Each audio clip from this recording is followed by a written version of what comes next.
All right, let's talk Dallas Cowboys. I'm Nick, and this is our daily Cowboys show. Fresh off of a preseason victory, the Cowboys' first and only preseason victory this 2025 season. It's obviously a little bit better to get a win, but I've been saying for a long time that, of course, wins and losses in the preseason doesn't necessarily matter. Individual performances do, and there were some definitely very positive individual performances from the Cowboys' last preseason game yesterday evening against the Atlanta Falcons. We'll get to that in just a second. But first, like we always do on this channel, let's get things started with our little stat of the day, little palate cleanser, if you will. And this is courtesy of former NFL Live host and did a lot of things with ESPN, Trey Wingo, right? A name from a bygone era. He was responding to a tweet or post on X, whatever they call it these days, from Jordan Renan saying the preseason means nothing for the regular season, but the Giants, New York Giants, outscored their opponents 107-47 this preseason while going 3-0. And then Wingo very astutely responded, the Lions went 4-0 in the preseason. The year they went 0-16 in the regular season, it means nothing. It, talking about, of course, team performances, wins and losses in the preseason, absolutely correct. The Chiefs just wrapped up their preseason. They went 0-3, right? So again, focusing on wins and losses and overall team performance. I've been saying this for a long time. A lot of you guys have echoed this in the comments. Focus on individual performances. Team performances, wins, losses, the wrong thing to focus on. Focus on individual performances, getting better. And when it comes to individual performances, certainly last night, a lot of things to be positive about for the Dallas Cowboys. Let's jump right into it, shall we? Let's pull up the box score like we always do post-game, starting with the passing and the rushing there. You can see Joe Milton's numbers. I definitely thought, and this is not a controversial opinion, that Milton played significantly better last night. I thought he showcased his arm talent and his playmaking ability while also being more accurate and making some better decisions. Wasn't perfect, but again, developmental guy, let him develop. That's what I've been saying. He did a lot of really good things last night. So good performance from Milton. Greer showed up and finished the game. Showed a lot of toughness and guts. Kind of got rolled up there towards the end. But again, Will Greer just doing things like Will Greer likes to do in the preseason, just solid performances. If he's the emergency quarterback, could do far, far worse. From rushing, of course, everyone wanted to see Jaden Blue. He did leave the game with an injury. We'll get to an update on that in short order. Doesn't appear to be anything too scary, so we'll just bury the lead there. Deuce Vaughn, his final chance to make the roster. He played well. Gosh darn it, every time I want to sit there and say we got to move on from Deuce Vaughn, he just does good things. To me, he feels like a solid practice squad guy if you can put a running back on the practice squad, if it makes sense. He knows the offense. He can do things. He can pass protect. He can catch out of the backfield. He's not really outstanding at anything, but he can function, right? He can return kicks. He can line up there and not be a debacle, I guess is what I'm saying.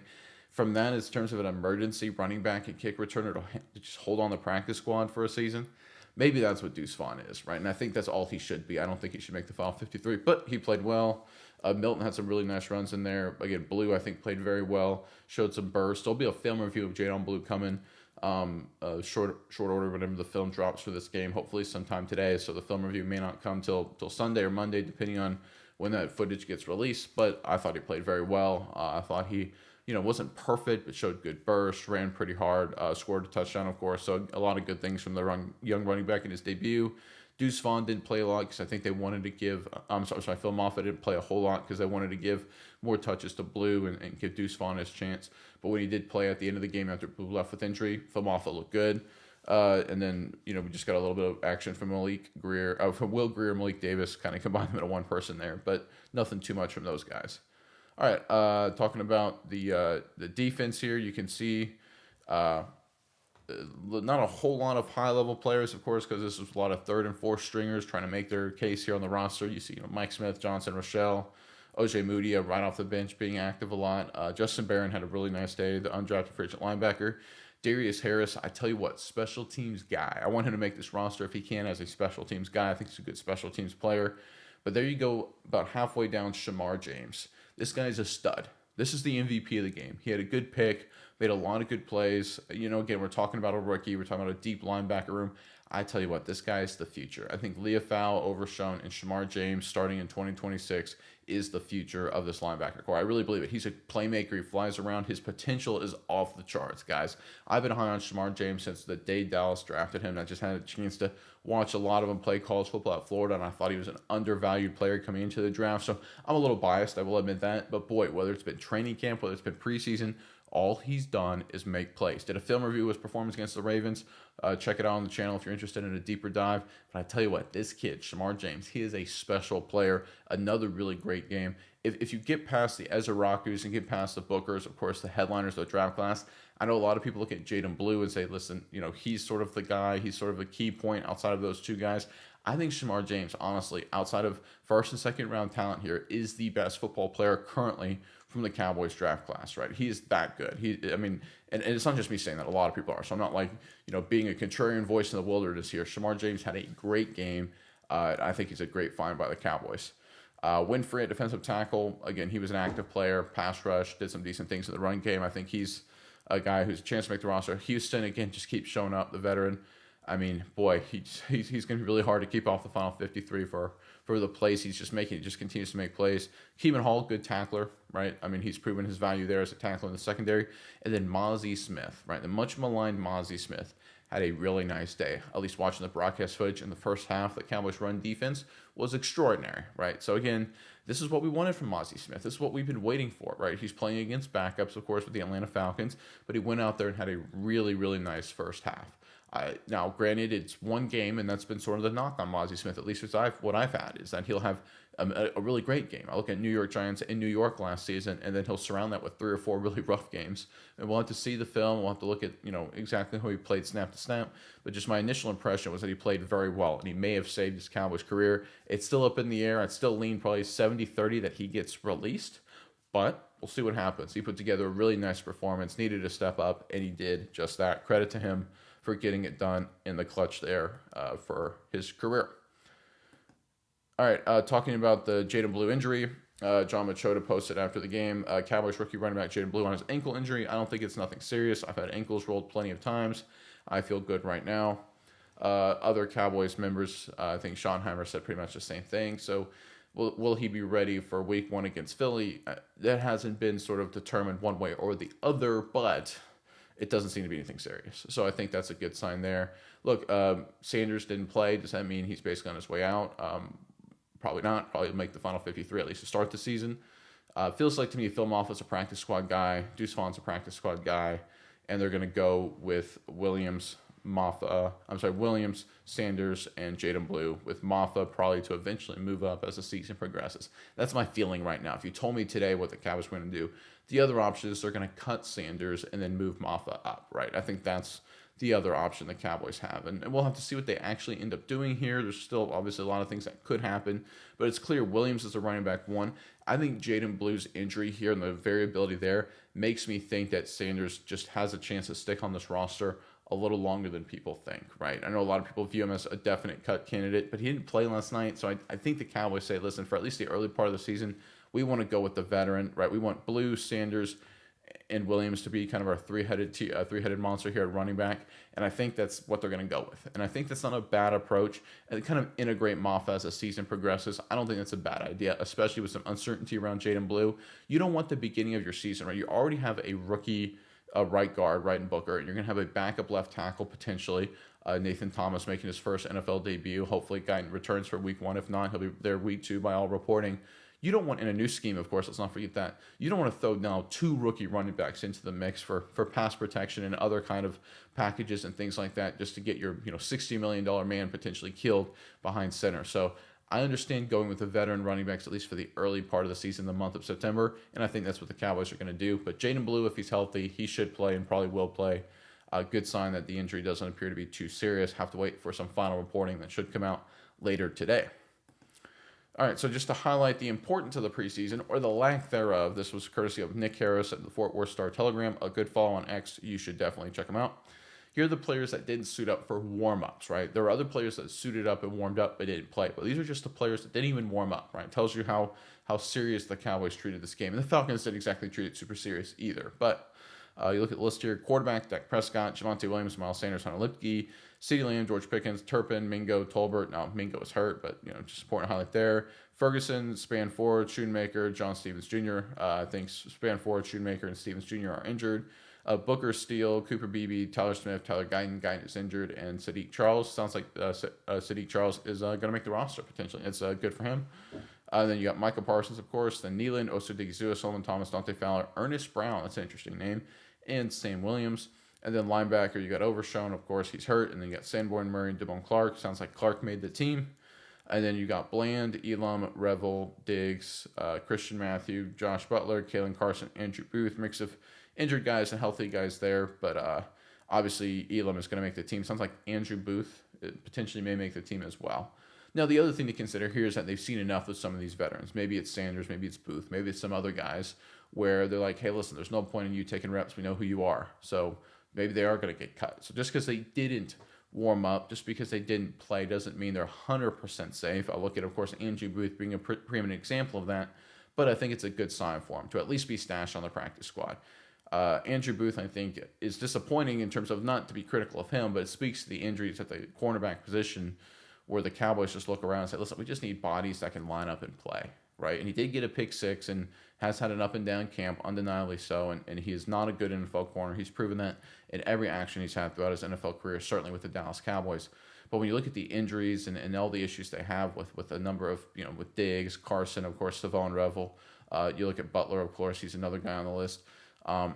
You just come good to the point where you just need a guy who can just line up and play. And if Andrew Booth has to line up and play, yeah, I hate it, but I mean, for the month of September, while you wait for Diggs and company to return, maybe that's what you have to live with, and that's why I've been a little bit. We'll get this in the comment section. A little bit pessimistic about the Cowboys, at least in September, because I just feel like the injuries at corner and the lack of depth. I mean, they're one Deron Bland tweaking hamstring away from being really, really bad in the secondary, at least at corner. And then to wrap up the secondary, Wilson, Hooker, and Marquise Bell did not warm up. Bell, I think, is more of a special teams ace kind of guy who didn't warm up. There's a lot of other guys that didn't play. Now, again, if you didn't warm up or didn't play, it doesn't mean you won't get cut. We'll have to see in the coming days. But I just think that's very interesting who the Cowboys have decided. There's no need to evaluate any further. All right, next report here. This is courtesy of Todd Archer from ESPN, the Cowboys beat reporter. He said, for what it's worth, I'm told Micah Parsons was at the meetings at the start on Friday prior to tonight's preseason finale against the Falcons. Yeah, I think that's a good sign, right? And obviously the negotiations that are ongoing between Parsons' camp and agent David Mulligetta, I should say, and Jerry Jones, it's still ugly, it's still a battle. But Parsons very clearly is being involved with the team as much as he can. He's very clearly frustrated. He showed it at times last night on the sideline. I get it from his perspective. He just wants to play. The fact that he's involved in the meetings, pregame meetings, and things like that, I think that's a good sign. He's plugged into the team. This isn't the Emmitt Smith holdout in 1993 where he was completely disconnected from the team, wasn't involved at all, and didn't show up till obviously week 3 of that season. Of course, it ended up well for the Dallas Cowboys, but you'd rather not have that happen. I look at Micah Parsons. He's plugged in mentally. He's frustrated. I think the question is, will he be physically prepared to go week 1 in terms of having his body in shape or not?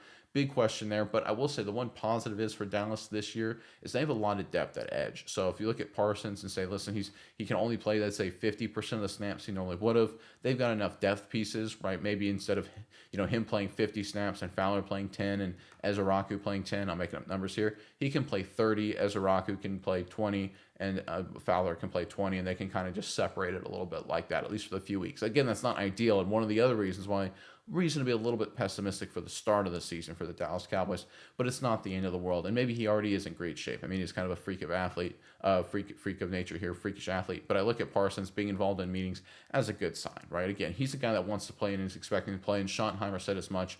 They all still expect him to be there week 1 against Philadelphia. And Micah Parsons has about $1.2 million, I believe, and someone can fact check me on that. 1.2 million reasons to in terms of his money due to play against Philadelphia. So I think he'll play. This is an ugly contract negotiation, but Jerry Jones was seen with a picture talking to Micah Parsons, his mother. Jerry Jones wins the news cycle, man. You give him credit for credit is due. You don't become a billionaire without having this kind of sales skill, and he's showcasing it the past couple days. So I think this thing's going to resolve sooner rather than later. I think it's getting ugly, but it's sort of the darkest before the dawn here going on with Parsons. All right, just one final tidbit here from Marcus Mosher on X. I noticed this, and this kind of speaks to a high level of what's going on with the Dallas Cowboys under Schottenheimer. He says, Jadon Blue playing on kickoff coverage and then makes a tackle. You talk about culture. You talk about football players, and this is what guys going back to Bill Belichick era with the Patriots, right? Especially the early part of that dynasty, and you see this with some other organizations, that do a lot of really good things that win consistently.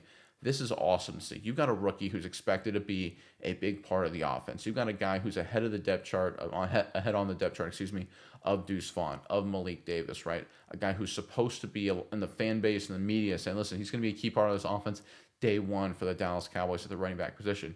And he's willing and able, to play special teams, to play kickoff coverage no less, not just return kicks, right? It's not like Tony Pollard returning kicks at the early part of his career. He's on kickoff coverage, running downfield and making tackles. That's the kind of football players that I think the Cowboys need. And I think that's the kind of culture that Schottenheimer has really tried to instill. We're all football players here. It's about your role. In that same vein, there are guys that are special teams players that maybe in the McCarthy era, they're like, well, you're a special teams player, like Kevontae Turpin, where Schottenheimer's like, no, you're a football player. Let's find ways to get you the football and offense, right?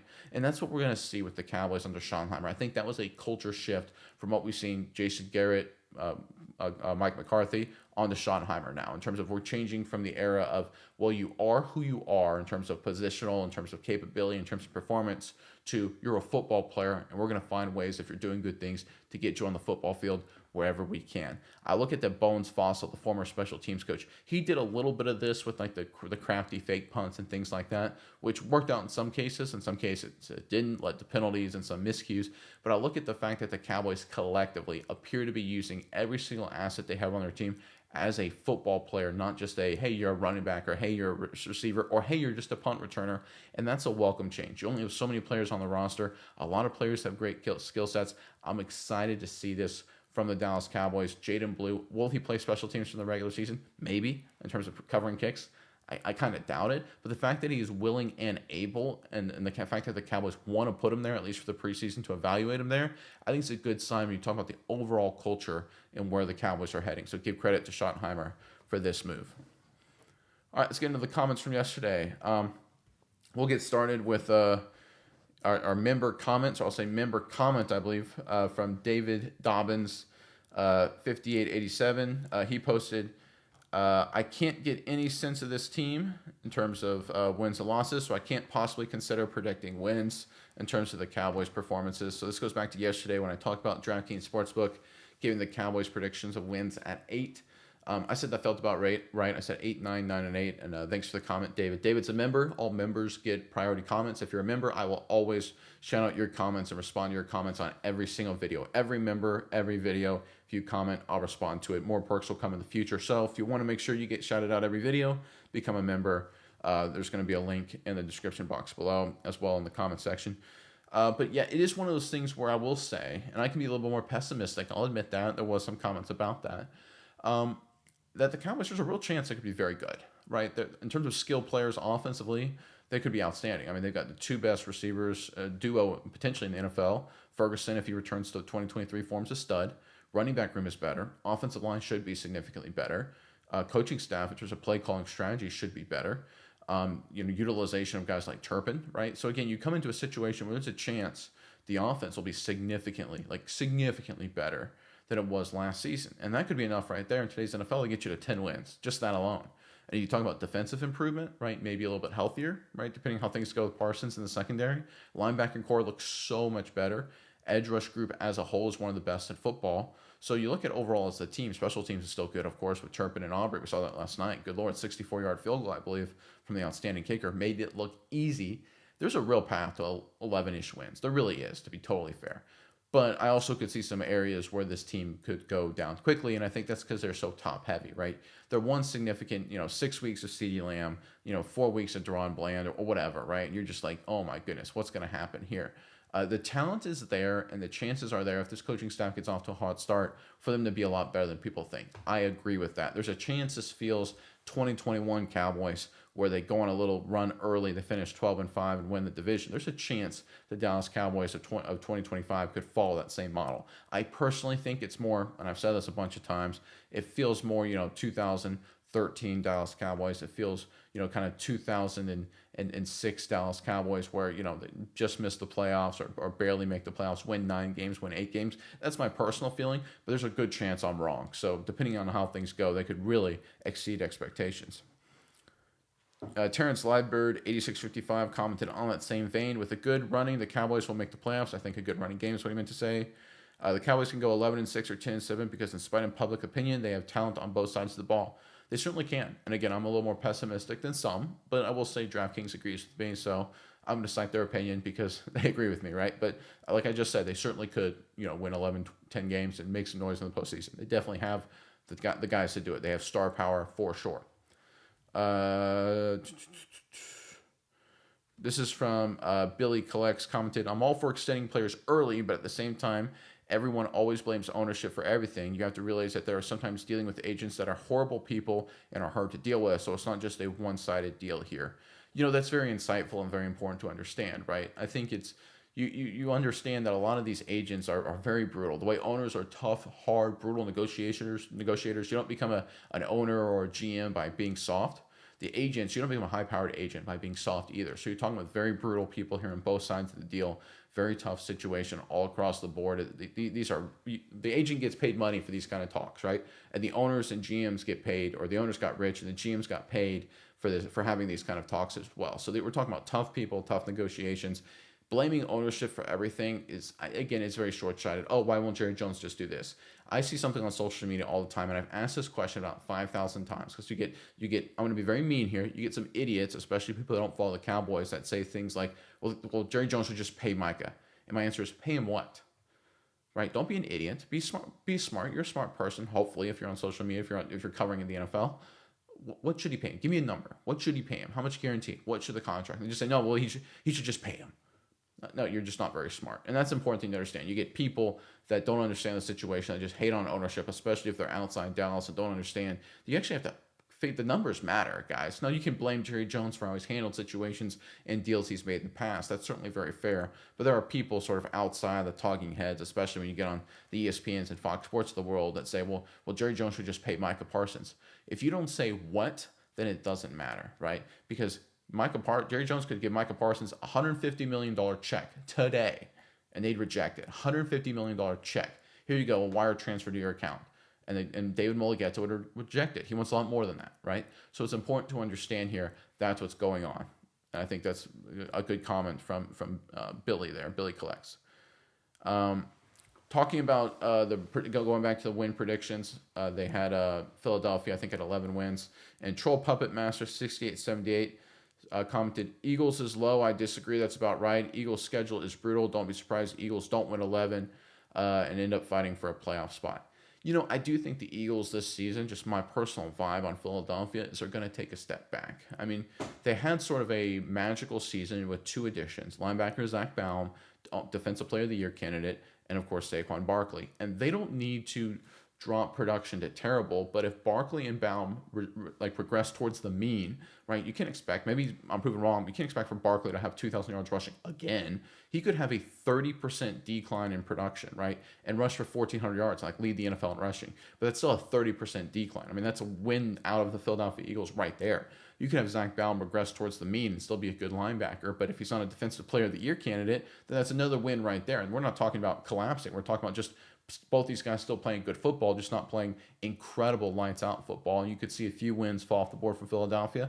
I think there's a decent chance they regress. I still would predict to win the division today, just my gut feeling, but I do agree with you there. I think it's a much more brutal division than people give it credit for. I think all these teams are going to be, certainly even the Giants, so the Giants in there are going to be within 3-4 wins of each other. If I had to guess today, I would say, Giants 6-7 wins, Cowboys 8-9 wins, Washington 8-9 wins as well. I think they're going to regress too, just because, look, they had a magical season with a lot of last-second miracle kind of wins. That's hard to duplicate. Jane Daniels was near perfect last season. That's hard to duplicate. I expect the Washington 8-9 wins, Philly around 11 wins as well. And it's a tough division, and everyone kind of beats up on each other a little bit. That's sort of my feel right now. But as we get closer, we'll talk more final predictions, right? We'll let the preseason play out.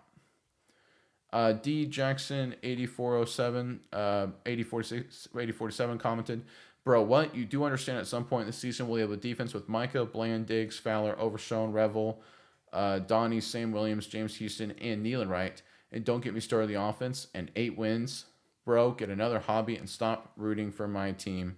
Thanks. The other guy has a vote. And this is kind of a silly comment here from D Jackson 8047. You have to understand the other team has a vote, right? If you go talk to Washington Commanders fans, you talk to Philadelphia Eagles fans, you talk to any team in the NFL pretty much, or at least the vast majority of them, they can list 10, 12, 15 guys as well that are very talented.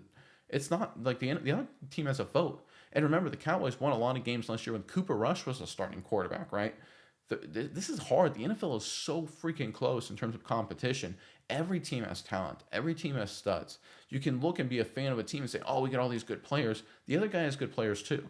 right? This is a brutal, brutal game and a brutal business to just assume and make we got some good players, we're going to win 12 games. Ain't how it works, guys. There's a reason that under Mike McCarthy, whatever you want about him, he only had the second time, I believe, in Cowboys history, please correct me if I'm wrong, that they had 3 straight seasons with 12 plus more regular season wins. You got to go back to the 90s dynasty where they went 92 to 95. They had 4 plus seasons, excuse me, of 12 plus wins. And if you count the playoff victory 91, we'll call that 5 plus seasons, 91 to 95.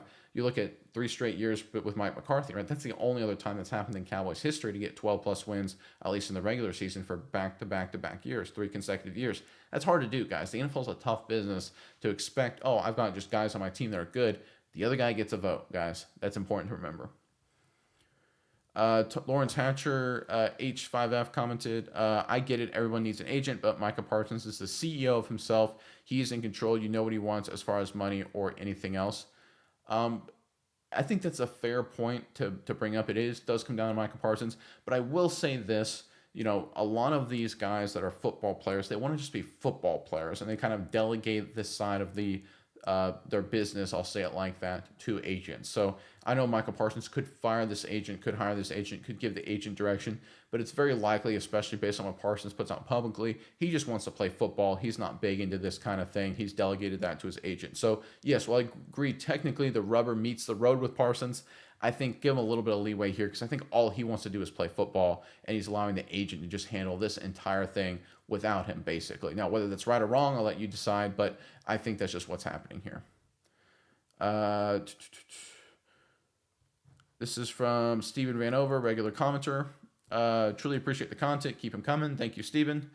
Bottom line, Micah's contract is not what I or Cowboys Nation want to be talking/focusing on right now, yet Jerry has a history of taking his top players down this negotiation track, all the while trying to get everyone to believe it's not him. Yet the only constant every year almost is Jerry. Different agents, different players, different cap situations, same results.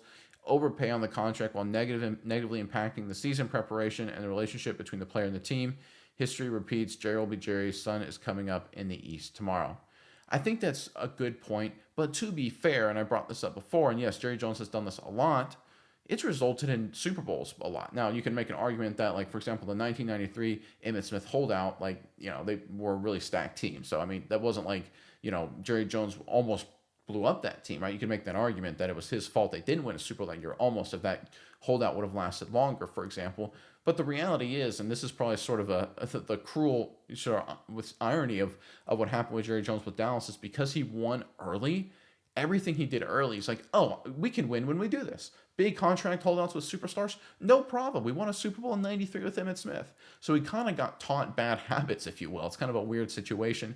I do agree with you. I do think it is the consistent issues with the Cowboys' tough negotiation is a problem. But historically, to be fair, Tex Schramm was the same way with when he was running the Dallas Cowboys, right? Going back to the 60s and 70s, early 80s, same way, a lot of winning. This is just kind of how the Cowboys have operated, going back from 1960 to 2025. Whether it's the Murchisons, Bum Bright, or Jerry Jones, whether it's Schramm or Jerry Jones, whoever it is running this team, the Dallas Cowboys have been brutally tough negotiators. And I remember, I think it was Walt Garrison that was quoted well after the fact when the Cowboys won the Super Bowl after the 1971 season.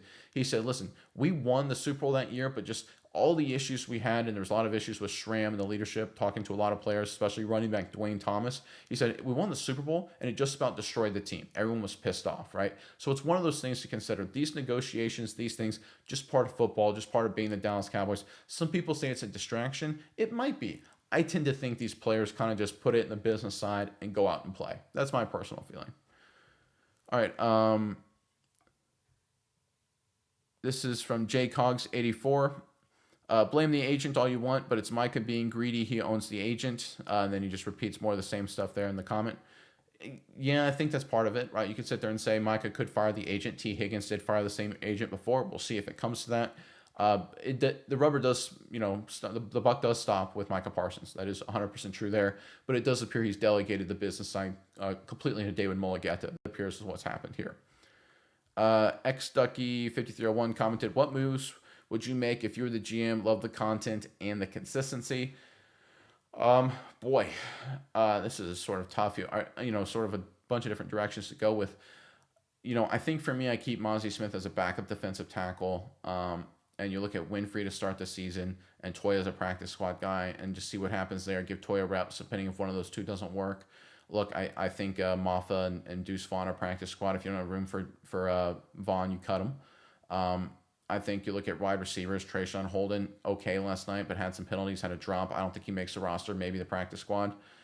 Look, I think when you look at this Dallas Cowboys team, they're so darn top-heavy that you sort of just have to look at making sure you have enough depth pieces to fill it out in case bad things happen. You have a guy that can step in, injuries happen, you step in for like a game or two. But you can't really plan for massive depth because you're so top-heavy. You just don't have the resources. You don't have the cap dollars to do that. Now, the Cowboys do have $30 million plus in cap space. They're going to roll over to next season. I think a lot of that's allocated for Parsons, Tyler Smith, DaRon Bland. I think it's a lot of what the Cowboys are trying to lock down there. And they are using this season, I think, to be totally frank, to see how DaRon Bland does, to make sure Tyler Smith is still elite before they dole out big dollars for them. And, of course, what happens with Parsons. So I think that's what the Cowboys are doing with salary cap. That's what I would do as well. I think that's actually really smart of them not to get short-sighted and just dump all in their salary cap this year to try and add a few incremental players and make sure they have the dollars to lock down their stars potentially next season. So I think that's good. And I think from a GM perspective, the guys I just mentioned are on the outs of this roster. But look, I think overall the team is who the team is, right? There's no real moves you can make based on the stars and the capital they've allocated at certain positions to radically improve this team. Even trading for a veteran like nose tackle or defensive tackle. We did that last offseason, last camp. You guys remember that, right? How those additions work out. Not great, right? There's a reason veterans are available at this point, training camp right before the season. It's not because they're great football players. It's because they really aren't at this point in their career. So I think you kind of are who you are. If you need depth, you can go out and sign and trade for a guy. I necessarily wouldn't. Let's go with Winfrey, Mozzie as a backup, see what happens with Toya over the course of the season, stash him on the practice squad. That's what I would go with right there. But thank you for the comment.